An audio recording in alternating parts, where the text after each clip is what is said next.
is this good that the NCAA is going to pay the players and it's going to come out of it's going to go away from the private realm, in other words, off the hook sports, of paying players for marketing purposes? It's now going to go through the schools. They're going to pay the players. I actually think this is a worse idea. This is a worse concept than what they had going. And they felt like they had to do something. And sure enough, they made it worse. And I'm going to tell you why. But first, Caleb, I want your take. It's brought to you by our friends at Rick Terry Jewelry Design. They want to be your jeweler looking for affordable game day jewelry. How about the Fire Opals, the Tennessee tradition? RickTerryJewelry.com. RickTerryJewelry.com. Caleb, do you like the fact that schools will now pay players instead of marketing people and advertisers? Yeah, like me. No, because they haven't said. They say they can pay players up to $20 million in a revenue sharing model. But what does that revenue sharing model mean?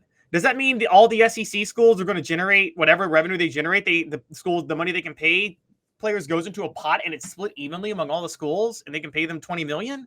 I mean, I just even equals communism, for the record. It does. Communism actually works when you talk about professional sports and college sports leagues. It works better than capitalism does. So, I mean, that's just a proven fact. But at the same time, I would have to ask, will it work for this level? Because it's only for Power Five schools, by the way. So, if the SEC, while you could sit there and say revenue is going to be equal for SEC and Big Ten teams, okay, does that mean no other school in the country can ever have any chance to take part in this and they're just iced out forever? And if that happens, I don't think that's good, because what you're going to do is create a 3, 4, 5-tiered college system of college athletics, at which point anything below tier 1, which I know this is what you wanted, Dave, it's like the top 40 schools, will be completely devalued and unwatched, and those programs will all tank and go by the wayside, at which point the number of scholarships available for college athletes will overnight in rapid fashion collapse. And then I started to think, well, wait a minute. The whole concept of this paying players was to look out for athletes. But in reality, what this does is it looks out for the athletes that are already going to become millionaires when they go to the NFL. But it doesn't look out for the athletes who maybe weren't NFL players, aren't NFL prospects, and can't make money at that level. Not only are they not going to get paid because they're going to be at smaller schools, they're not going to have a scholarship to go play at a school now, because this whole situation is going to basically kill college sports outside of the 40 teams that can generate a profit in college football. Okay, so I know your question. What does this mean for Tennessee's collective? It means it's not going to exist. In 5 years, there's not going to be a collective. They're going to run everything in-house. So Spire, guys, I hope you made your money, because you're running out of time. You're not going to have a lot of time. This is a temporary fix from the get. There's not going to be a Spire group. There's not going to be a 12th man for Texas A&M. There's not going to be a Gator, whatever they call it. There's not going to be that. But are you sure about that? Because this is what I don't like about it. Okay, so let me lay this out, because I believe democracy and a capitalist system bears out what should happen, and I think that has happened. We are already seeing players that return get more money than a high school prospect, Bobby Joe, who's a 3-star guy and gets $250,000 because he might be good one day. We've already seen it adapt, and it would continue to adapt, and it would be the best form in a free market society. What this is scary if you're Tennessee. And I'm going to tell you why. Because Title IX, they're going to have to cut scholarships. Okay? So they're going to go from 85 to 65 scholarships, I believe. And they're also going to spend less money, that $20 million, on those 65. Now, they're going to have to do some fancy bookkeeping, because, Caleb, you may not know this, but when you actually get a scholarship, did you know the athletic department pays the university real cash? It's not like just go to class and check in. Did you know that? Okay. So it's not like they waive tuition. It's like, no, they're paying for the university. Right. Okay. It's like two separate businesses. Okay. So you have that to factor in as well. So you have to pay that cash, which what's UT? My kids go to different schools. Let's say 25,000. So what's 25,000 times 65? Can you do that math real quick for me while I keep talking?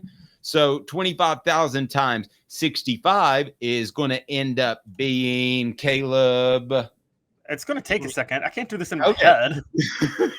1,625,000. 1.6 million. So you're already down to 19.4 million. Now, are you going to take travel money for recruiting out of this? Are you going to take those visit fees that kids have been asking for? Does that come out of this? Do you get down to 12 million before you actually start to offer deals because of all the preliminary funds you have to pay?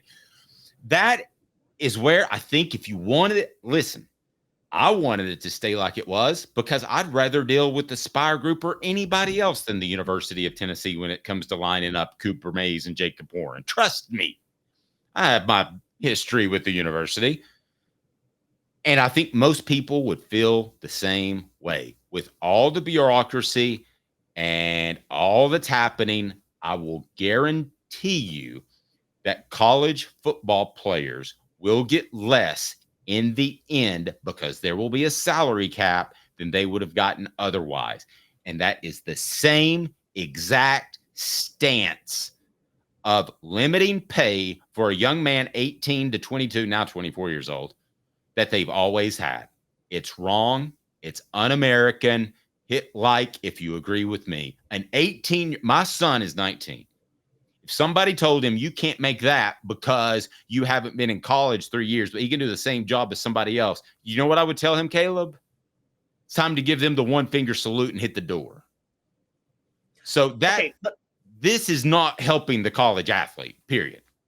Well, we agree on that, but let me push back and because I'm a little you will know more than me about this, but how much would you estimate is being spent in NIL money on players at Tennessee right now? Golly, man, I was having that conversation with somebody the other day that has a very close tie to one of the players and family member, and we didn't know. We were around. Do you think it's more or less than 20 minutes? I think it's more, but we were around 10. We were around 10, and then we started thinking of things, and then we ended up at 30, and we really didn't know. And we both have been around college football our whole lives, and I don't think we were within $10 million of guessing, but I would guess more than 20. Okay, so here's why I don't think it would kill the NIL collectives. It's not like a player still can't get NIL endorsements, even if there's a cap on what they can make directly from the university, is what I'm saying. It's not like the NCAA said you can't get NIL money now. So now it may kill Aspire Sports Collective, but like for instance, like if you want to have Cooper Mays on your show, or if you want to have whatever future players coming on your show, I gotta go through somebody at Tennessee. No, you don't. You don't have to do that. You can still, unless the school itself decides to adopt a policy, but which they would never do because then they would lose out on recruits. The school is going to be paying the players now under this new proposal. But that doesn't mean that the players still can't get NIL revenue. That doesn't say the NIL can't exist. It's just saying that the revenue from the schools, it's allowing the schools to directly pay the players now. Now, guys, this still isn't sorted out because there's still Title IX and there's still lawsuits that are going to hit the courts and they have to figure out what to do. And it's just Power Five. But what I'm saying is just because the schools can pay the players directly doesn't mean players can't make NIL money, because they remember NIL money theoretically, not in practice, but theoretically is just money that they're making off their name, image, and likeness brand. It's not like when EA College Football 25 does their video game, they have to go through the school. They still can pay the player directly. By the way, did you know some players individually bartered their own deal with EA Sports? Oh, I'm sure of that. I firmly believe that. I'm sure absolutely. That did happen. Nico just decided to be in the game. Well, listen, maybe because I like the way things are, I'm throwing up the red flag and sounding the alarm too strongly. Maybe Spire and collectives will be around forever.